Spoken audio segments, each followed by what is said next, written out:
Well, good morning. My name is Ben. I have the privilege of being the vicar, which means pastor in training here. It's also my privilege to share from God's Word with you this morning as we move forward in a series as we're walking through the book of Genesis. And if you've been around for a little bit, you know that we're in chapter 13. We're a couple weeks into Genesis part 2. And before we jump in, let me just welcome again any guests that may be either here in person or joining us online. We're glad that you're joining us to hear from God's Word this morning. And today, as we look in chapter 13, we've been following along in Genesis part 2 with two primary characters, Abram and Sarai. And today, we are going to not only look at them and their relationship, but more importantly, we're actually going to be looking at what do we do when there's conflict. Is there anyone here this morning that has any conflict in their life? Any? Is there any conflict out in the world? No, so it might be worthwhile for us to take a look at God's Word and see what it has to say about conflict. So before we jump into the text, how do you handle conflict? What is your conflict style? Are there those out there that are conflict avoidant, that just want to run the other way, want nothing to do with it? Like put your head in the sand and nothing's wrong, everything's fine? How about those is there anyone out there, I know there is, especially in a room this size or those online, who loves conflict? And if you're not willing to admit it, then there probably is someone beside you that they could tell you, but they probably won't because they're avoidant, and they don't want that conflict. You see, if I look at my different interactions when there's stress, when there's distress in my life, I can see that I can react in different ways. Sometimes it is to move away and try to avoid, try to deny, try to pretend like everything's fine. Other times it is to head just straight in and move towards, run at conflict. It actually makes me think way back when I was in 8th grade, I was doing every extracurricular event there was under the sun. And actually, one particular season, I was actually playing both soccer and football at the same time, simultaneously. So I would actually go and play a full soccer game, play the entire game, be wearing my soccer jersey. I would then get in the car, put my shoulder pads on for my football practice right over my soccer jersey, and go to football practice for a couple hours after the soccer game. Is that sort of chaos? I don't know. We don't have parents that are that kind of crazy in here, do we? Yeah, I know there are. Well, during this time, like I had the soccer world, I had the football world, and they didn't blend too much. That was until one particular soccer game. So we headed to this tournament, and we knew, we had played this team before, that they had one star player. I mean, the kid was stellar at soccer. And my coach pulled me aside before the game, and he told me to mark him. Meaning like, Marsh, all I want you to do is to follow this player the entire time. He says the weird stuff that coaches only say. He told me, Ben, I want you to know what kind of underwear he wears. It's like, okay, I'll follow him, but I'm not going to ask him about his underwear. And so I stuck with the kid for the first half. I'm staying on him. He's just an amazing soccer player. And he can tell, too, that obviously at this point, halfway through the game, that I'm the guy that's trying to stop him. And so we're jostling back and forth, and he's throwing elbows, and we each are getting after each other. And I don't remember exactly what preceded this, but it might have been a trip, it might have been an elbow, it might have been a shove of some sort.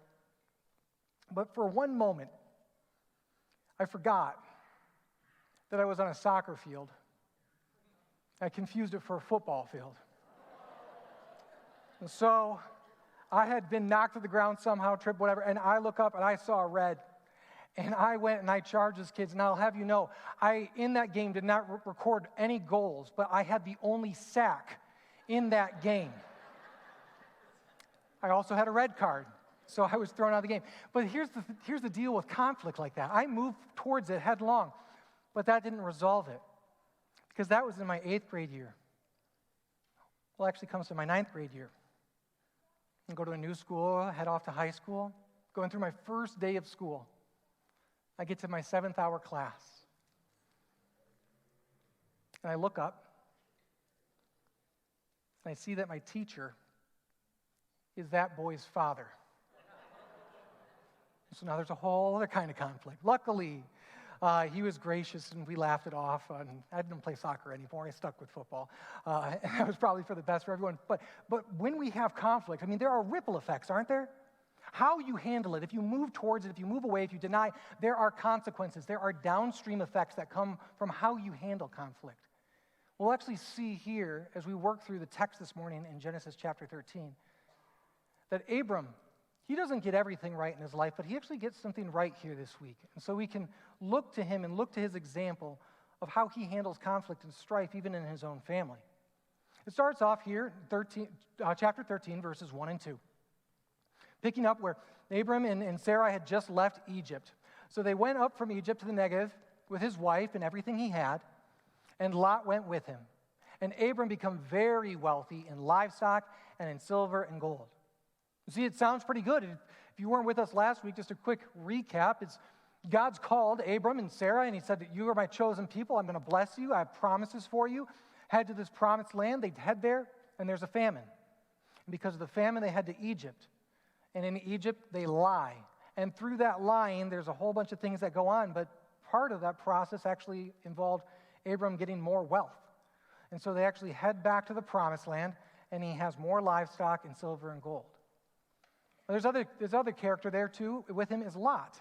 This is his nephew. And so from the Negev, they went from place to place until they came to Bethel, to a place between Bethel and Ai, where his tent had been earlier. This is a place that he had settled before and where he had first built an altar. And so he goes back to the same place in the promised land, and rather than looking to all of his wealth and all of his servants and all of his gold and all of his livestock, he actually worships God. Abram's eyes are still on God, the one who's given him the promises, the one who's led him out of his homeland. And so things are looking good so far. But here comes some conflict. It says, now Lot, who is moving about with Abram, also had flocks and herds and tents. But the land could not support them while they stayed together. For their possessions were so great that they were not able to stay together.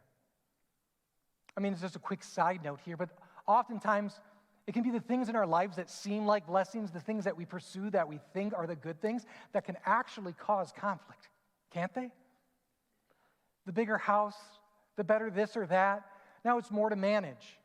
Sometimes the blessings that we're seeking out actually end up being curses in some ways. So they have all this wealth, all this livestock, and now it starts to lead to this divide. The land can't support them. And then beyond that, it actually says that there was quarreling, an actual conflict, an actual debate that rose between Abram's herders and Lot's, because these are the servants who are taking care of all of their livestock. And not only that, but there's other tribes in the area. The Canaanites and the Perizzites were also living in the land at that time. And so they have a problem. And what is that problem? They had so many possessions and so many herds that they didn't have enough space for it. Not only that, it's not just the conflict between the two of them, but there's these other people who are already living in the land that God told them to go to. And then now, conflict actually begins to rise from the ranks, from the herdsmen, from those that are working with all the animals that are looking for pastures for the animals to eat. And now it's rising up to the level of the owners, Abram and Lot. And that could lead to conflict between the two of them. And Abram finally catches wind of that all this is going on. They're there, they have so much blessing, so much wealth, so much livestock, but not enough land. What are they going to do? And so Abram said to Lot, let's not have any quarreling between you and me, or between your herders and mine, for we are close relatives. Here he is. He's the eldest. He's the patriarch. He is Lot's uncle. Lot's father has passed away back in their homeland, and now Abram's taken responsibility for Lot and has brought him along on this journey. But what could follow could be Abram saying, let's just put the cards on the table here, Lot. Who did God give the promises to? Well, that was Abram. Who had you come along on the journey? Well, that was Abram. Who has more wealth? Well, that was Abram. I mean, he is the one that has position. He's the one that has power. And if he leaned on his own pride, it would have been very, very easy for this situation to continue with like, hey, let's not have any quarreling, and let's get things straight here. This is my land because God promised it to me. It's my right. It's my birthright because I'm the oldest anyways. And so you're going to do what I say. You can go take your herds. You can go and take your livestock, and you can go figure it out. But I'm going to take whatever land I want to take because I'm God's chosen. I'm the one that God has made the promises to. Does that sound familiar at all? Oftentimes, in conflict, if we lean on our own position, power, prestige, where we're trying to actually not only protect ourselves, but we're trying to make sure that someone else doesn't get any part of it, that it can lead to greater division. But that's not the route that Abram goes. He actually comes in humbly, and he says this to his nephew. Is that the whole land before you? Let's part company. Let's split ways. And if you go to the left, well, then I'll take the right. And if you go to the right, I'll go to the left. Just take whatever you want. Just you pick what you want, and I'll take the other half.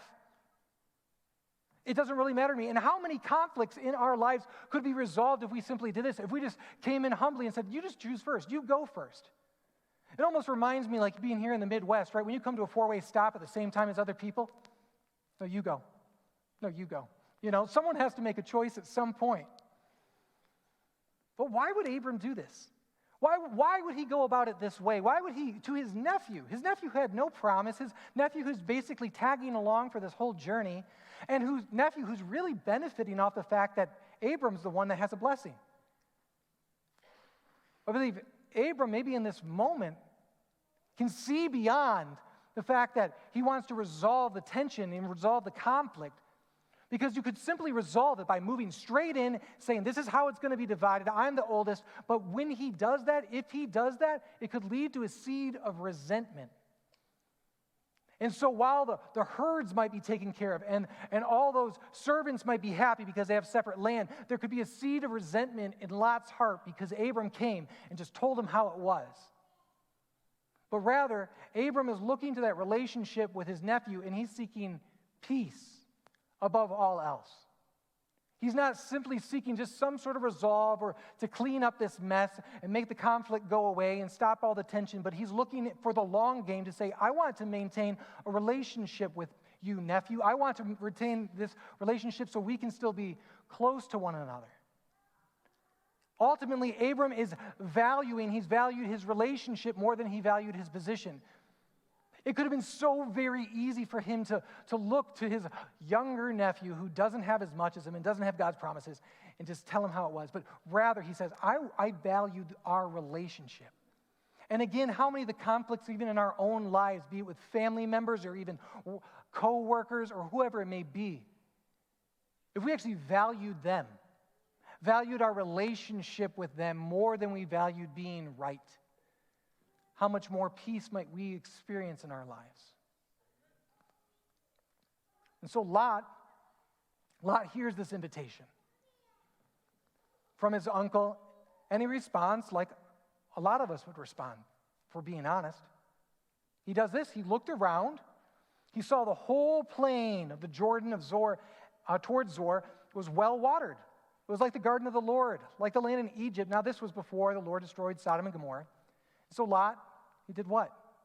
He chose for himself the whole plain of the Jordan and set towards the east. He saw the best land. He looked up, he looked around, he's wanted to see what's the best land, what's going to be best for me, what's going to be best for number one, what's going to be the best for my herdsmen, what's going to be the best for my livestock, what's the best for my family, and he made that choice. He didn't deflect back to his uncle who really deserved making the first choice. And he also didn't look to find what the best was and then even offer it up to his uncle. But rather, he looked out for himself. And some might say, well, who's to blame him? He was given the choice, so he made the choice that was best for him. What follows is the two men parted company. So Abram lived in the leftovers. That's the land of Canaan. While Lot lived among the cities of the plain and pitched his tent near Sodom. Now the people of Sodom were wicked, and they were sinning greatly against the Lord. Now that's another message for another day, and we'll get there when we get there in Genesis. You can already see some foreshadowing on what might be coming. But they part ways, and Abram just takes what's left. He doesn't argue. He wants to maintain the relationship, and he's seeking peace with his nephew. But when you have conflict in your life, if you were to put yourself in Lot's shoes, if you were given the choice, what would you choose? When you are given the choice, what do you choose? Let's just do a little thought experiment here. It feels pretty much like Fallout now, doesn't it?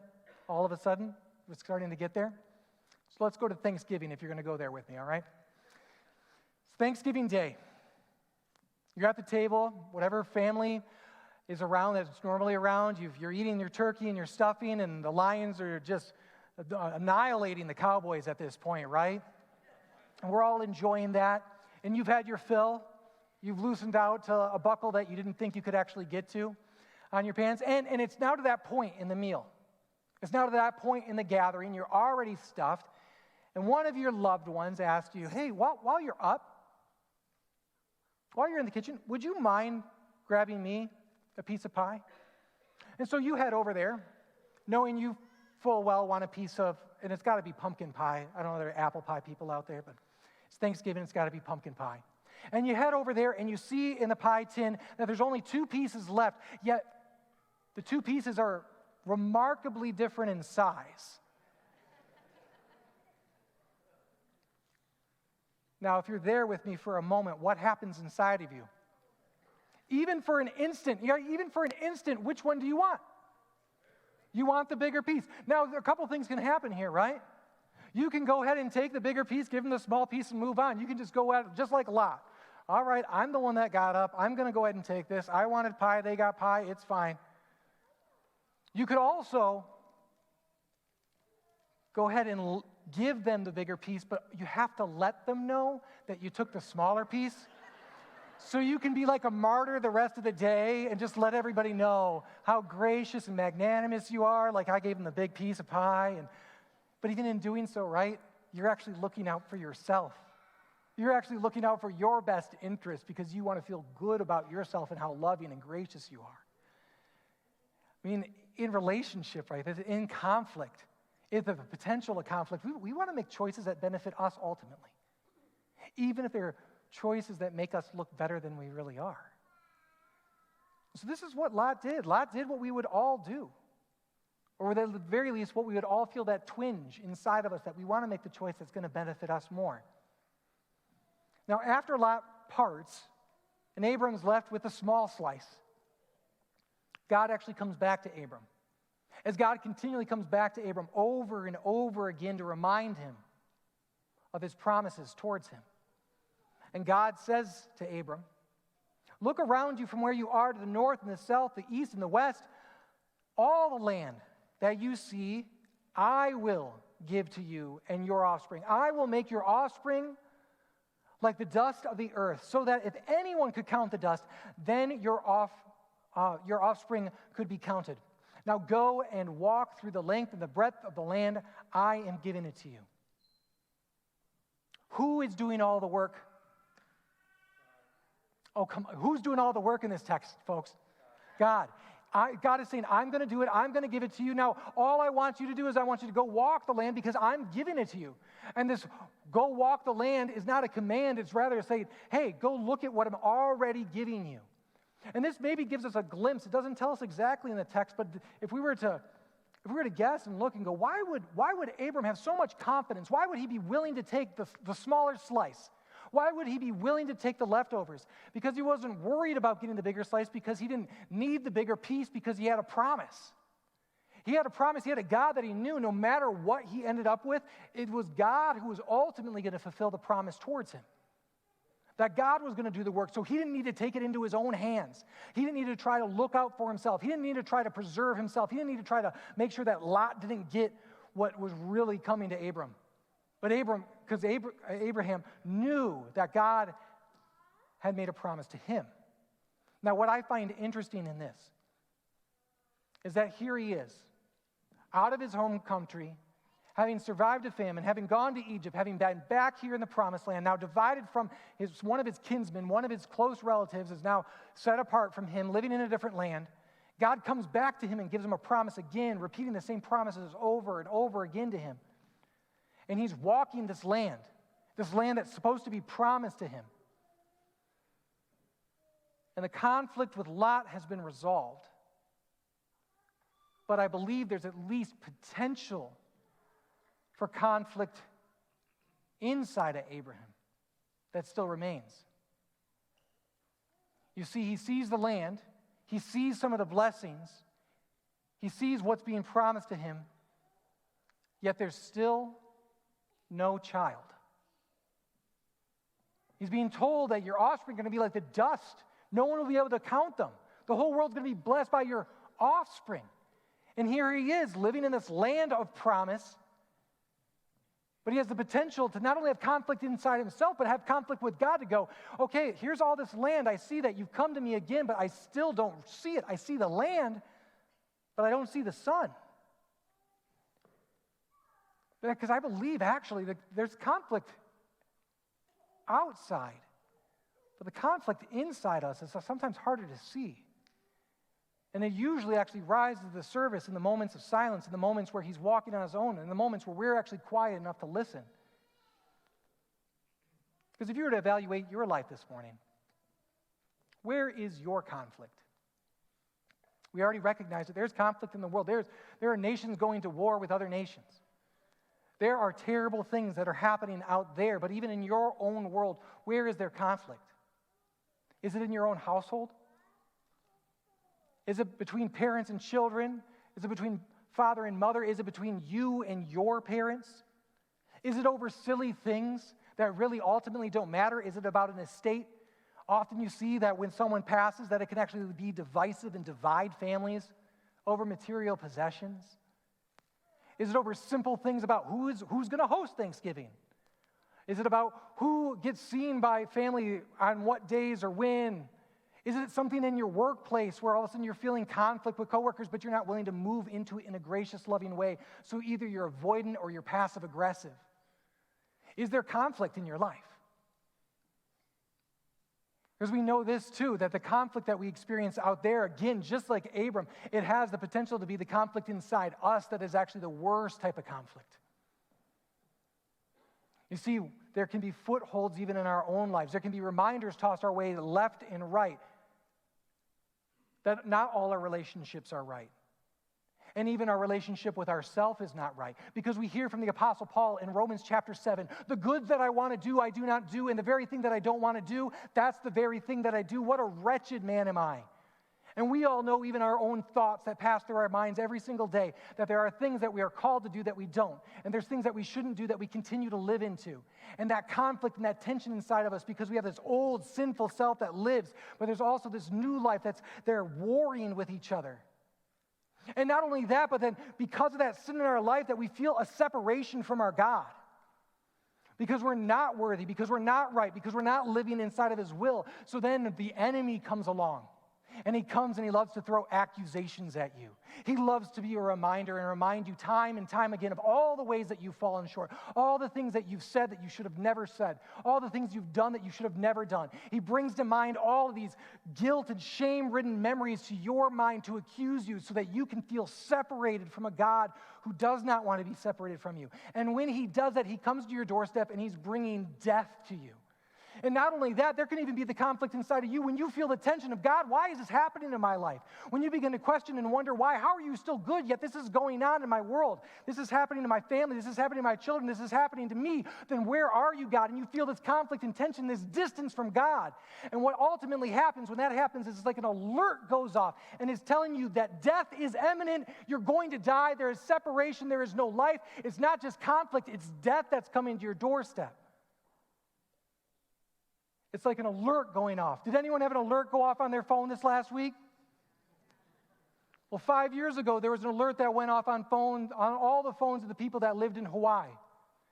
And when they were there for over 40 minutes, they looked at this message on their phone saying that the ballistic missile threat was inbound to Hawaii, that they needed to seek immediate shelter. This is not a drill. A serious threat was coming.